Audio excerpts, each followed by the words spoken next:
Our next pose is Setu Bandha, bridge pose. Watch me do it once before you try it yourself. Shift the hips to one side. Take the legs around and come onto the back. Once you're on your back, have the feet hips distance apart and parallel with the heels lining up beneath the knees.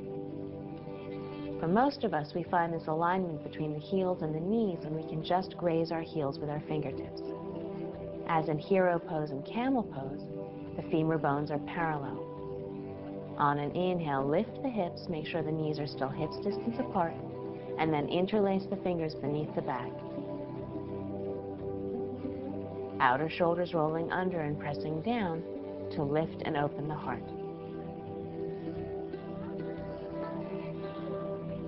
Take one more inhale here, then exhale, release the hands, and take the hips back to the floor.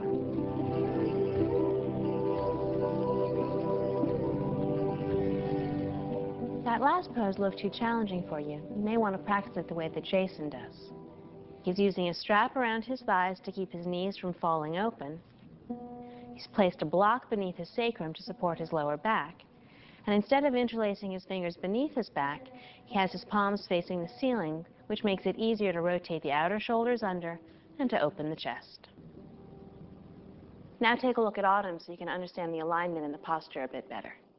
Setu Bandha is quite similar to Ustrasana, camel pose, in many of the actions. So to begin, make sure that the femur bones are parallel.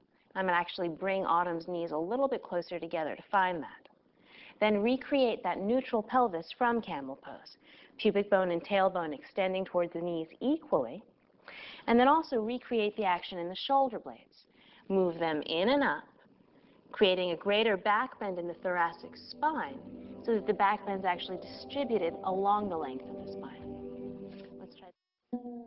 In Setu Bandha, bridge pose, the tendency is for the knees to fall open, for the tailbone to lift too high, puffing through the groins. To correct, draw the knees closer together so the femur bones are parallel. Soften the inner thighs towards the floor so that the groin can hollow.